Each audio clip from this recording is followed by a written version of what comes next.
Now, briefly, I wanted to include a slide on the law here because I've talked a lot about best practices and what you should be doing. This is really what you must do. And if you're a federal contractor, you have to comply with both 503 and the ADA. If you're not a federal contractor, it's just the ADA. But both of them have the same definition of disability and the same requirement to grant accommodations that are reasonable unless they cause an undue hardship. So, in addition to ADA requirements, federal contractors also agree to conduct affirmative action and ensure non-discrimination based on disability. Disability is defined by Section 503 in the same manner as the ADA. One, a physical or mental impairment that substantially limits one or more major life activities of such individual. Two, a record of such an impairment. Or three, being regarded as having such an impairment. That's a broad definition.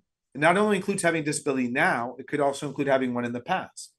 So it's very broad. Again, these definitions are broad. Physical or mental, that's basically everything.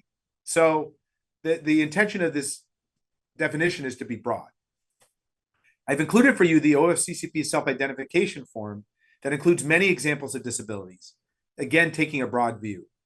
I will tell you, there was a time when courts were interpreting the ADA narrowly, the definition of disability, to exclude some non-apparent disabilities.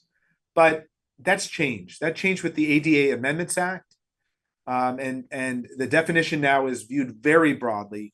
And both the Office of Disability Employment Policy, OFCCP, and the EOC, and the Department of Justice, they all view disability very broadly.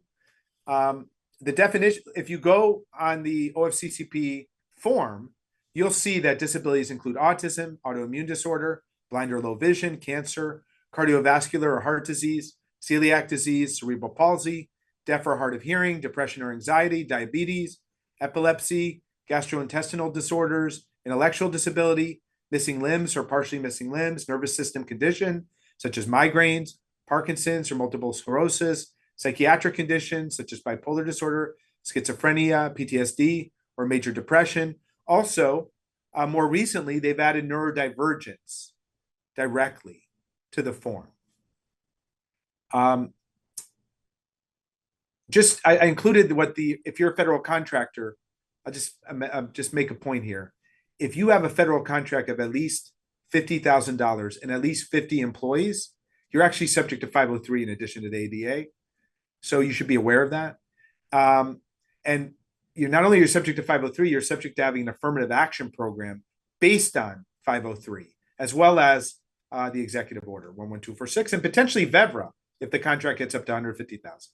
One other thing, 503, even if you don't have to do an affirmative action program, if you just have contracts added up that add up to $15,000 with the federal government, then you are subject to 503, even if you don't have to have an affirmative action program.